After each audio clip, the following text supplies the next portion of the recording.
Hey everybody, how's it going? Aaron Rift here from NoDQ.com to give you my thoughts on WWE Night of Champions 2015. Overall, I thought Night of Champions was yet another solid pay-per-view from WWE. No bad matches. All the matches were at least solid and a couple of them were really good. So let's start off here with the pre-show match. Very basic, nothing much to it. The Cosmic Wasteland defeats Neville and the Lucha Dragons. I'm actually a little bit surprised by the outcome, the fact that Neville took the fall and lost the match. I figured going in that Neville would be the guy that they would protect, but that wasn't the case here, and Neville loses on the pre-show match. I was a little bit surprised about that. Still, it was a solid pre-show match, and then we kicked off the pay-per-view with Kevin Owens versus Ryback. This was a fine match. Once again, not a great match or anything, but a very solid opener. The storyline was that you had Kevin Owens working over the arm of Ryback, and then you had a moment where Ryback tried to do the shell shock on Kevin Owens, and he actually did a lot of powerful moves in this match, lifting up Kevin Owens and all that, but Owens was able to get out of the shell shock, and he rolled him up and got the pinfall and won the Intercontinental Championship. So I think Kevin Owens winning is definitely a positive, as I talked about in the predictions video here on NoDQ.com. Kevin Owens wins, and then we had the commercial for the Brock Lesnar Go to Hell tour. Or you could say it's Brocktober, whatever you want to call it. But anyways, they are hyping up October as Brock Lesnar month. He's going to be at the Madison Square Garden show in early October, and then he's going to be on the Steve Austin podcast. And then finally, the big announcement here, a huge surprise to everyone, Brock Lesnar versus The Undertaker 3 at Hell in a Cell. They will face each other in a Hell in a Cell match. The second Hell in a Cell match for these two, the first one, of course, being back in 2002. This match will be the third and final match, perhaps. They were hyping it up as the final battle between these two. That will take place at Hell in a Cell rather than WrestleMania, which I think is a good thing. I think it's better to end this feud at Hell in a Cell, and for once, they're actually doing a Hell in a Cell match with a good storyline purpose behind it. So I think that this was a smart move by WWE to do this for Hell in a Cell. And then we had Rusev versus Dolph Ziggler. Another fine match, nothing wrong with it, nothing great about it. It was just a solid match on a pay-per-view. I thought it was fine. Rusev doing his usual big guy moves. And then there was the big ending here with Summer Rae getting involved. She came up on the apron, and Dolph Ziggler accidentally knocked into her. She took off her shoes. She accidentally threw one of her shoes at Rusev, and that allowed Ziggler to hit the zigzag and win the match. Not a huge fan of the storyline. It's kind of goofy, but like I said, the match was fine, and they're doing the best they can. I mean, I'm sure they had other plans with Lana in the mix, but because of her injury and her surgery, they had to go in a different direction. So whatever. I mean, it wasn't anything terrible, but not the biggest fan of the storyline. And Michael Cole had a good line, though. He said that this brings a whole new meaning to the phrase heel. A little insider reference there. Then we had one of the highlights of this show. We had Big E and the New Day members doing an interview backstage. Big E's voice was cracking. He was so excited. And then the New Day came out, and they fought the Dudley Boyz. And the New Day was just awesome as usual. Xavier Woods with the trombone. He was playing the Rocky theme song. This was just awesome. They were doing the New Day rhythm with the headlock. Everything about this was just entertaining as hell. I wasn't even paying attention to the match. I was just paying attention to Xavier out there doing his shenanigans on the outside. And as I figured going in, I felt that it would be too soon for the Dudleys to win back the tag team titles. I figured it would be better for them to chase the titles over several months. And sure enough, the finish here was Xavier coming in for the DQ, and New Day retaining the titles by a disqualification. Not usually a big fan of DQ finishes, but they don't want to have the Dudleys lose at this point, so this was the best way to go. So whatever, it'll lead to another match. It was just entertaining as hell. And then the New Day were being hypocrites. They ended up getting the table. Xavier Woods was going out to get wood. He brought it in the ring, and turns out Xavier ended up going through the table courtesy of the Dudley Boyz.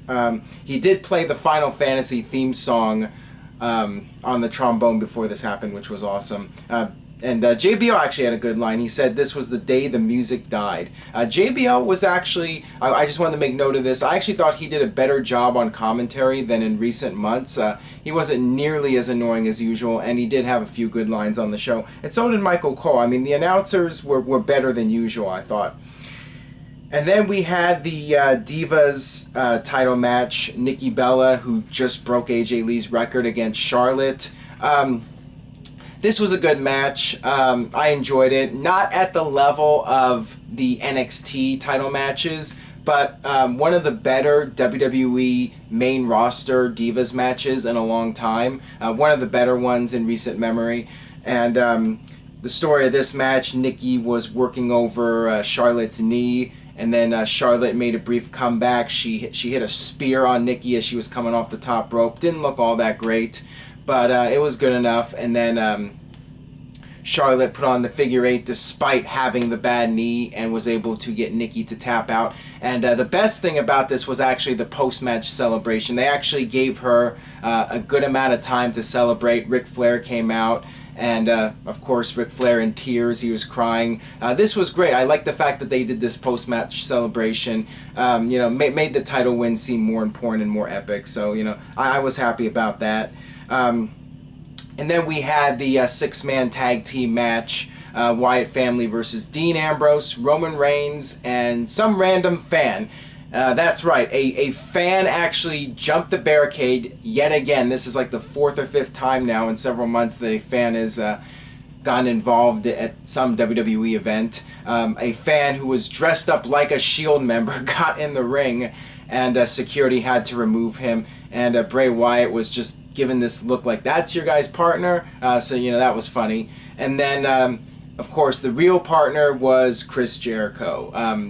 When Chris Jericho came out, I figured Wyatt family's definitely winning, because Jericho is all about putting over the young talent, and sure enough, that's what he did here. He put over Braun Strowman. They made Strowman look like a monster. He was just going on a rampage. He was doing all sorts of crazy stuff to these guys, showing off his power. He threw Jericho over the top rope onto Ambrose and Reigns. And at one point, towards the end, you had Roman Reigns hitting 2 Superman punches.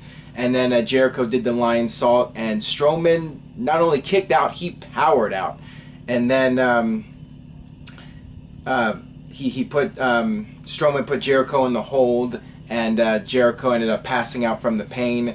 And the Wyatt family won the match. This was a very good match, and Jericho did his job. His job was to put over the younger talent. That's what he's been doing for the past several years, and he did it again here. And Braun Strowman is looking really strong in WWE so far. So Wyatt family picks up the win here.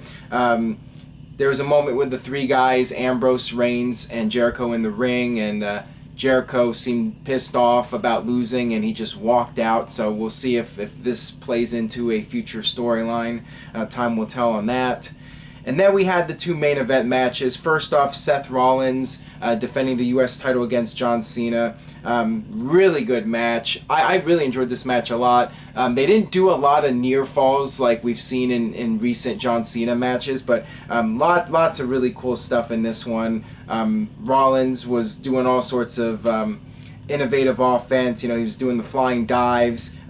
He did his double suplex where he suplexes him, superplex, and then follows it up with a regular suplex. He did a frog splash, which got Eddie Guerrero chants, and John Cena was doing a lot of cool stuff too. This was great stuff. Rollins did the powerbomb in the corner, and then at the end, John Cena did the AA, and actually, for once, beat the guy with an AA. There was no kick out.